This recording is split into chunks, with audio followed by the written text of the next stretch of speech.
Meron pa tayong Toyota Hi-Ace dito kay Sir, 1997. Ito po yung mga legendary kung tawagin nila, kasi talagang ma-maintain lang ito, talagang pang long time po ang gamitan ng mga to.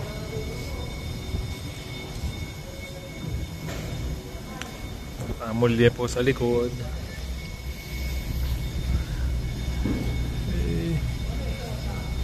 Yung mga sasakyan po na bago ngayon, yung mga Grandia, halos hindi po nagbago yung design. Talagang halos ito na ang itsura niya. Parang yung Grandia GL natin. Very simple design, pero very lasting.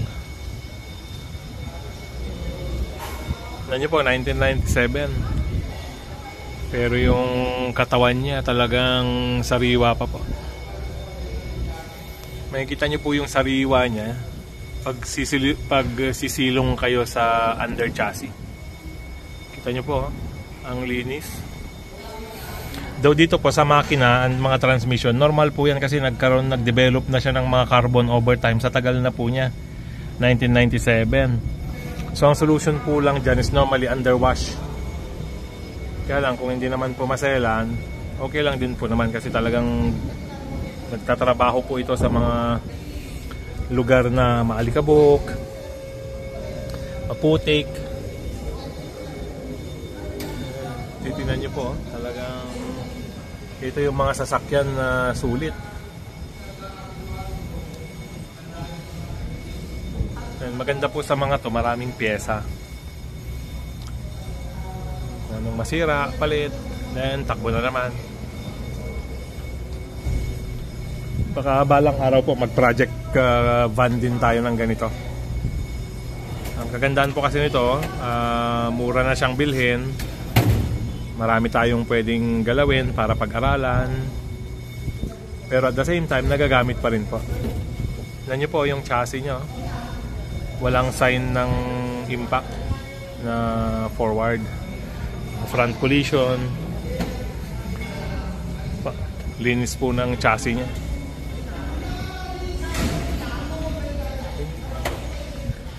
So pag na-underwash po ito, ang ganda pa po ng itsura ng sasakyan na to.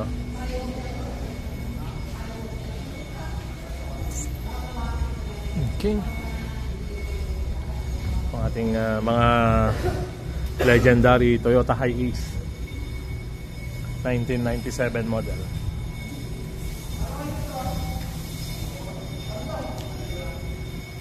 Naman yung makina na, sir. Kita nyo po, 1997. Ganda pa ng tunog ng makina. Kaya normal, makikita nyo na po na nilagyan na nila lang cover doon para hindi lang tukan yung langis. Yung kanyang chip. Toyota, pati natin kung 315,812. Pero kung kanto ito kung accurate, pero malamang baka umikot na po ito kaya.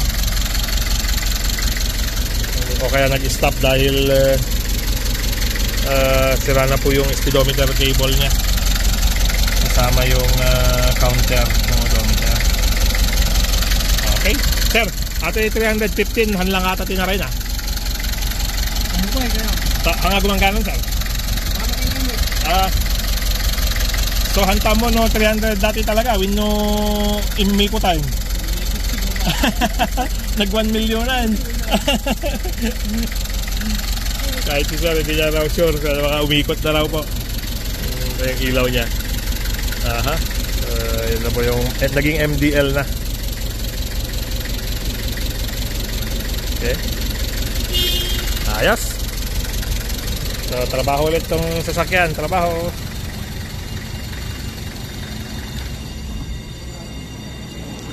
Toyota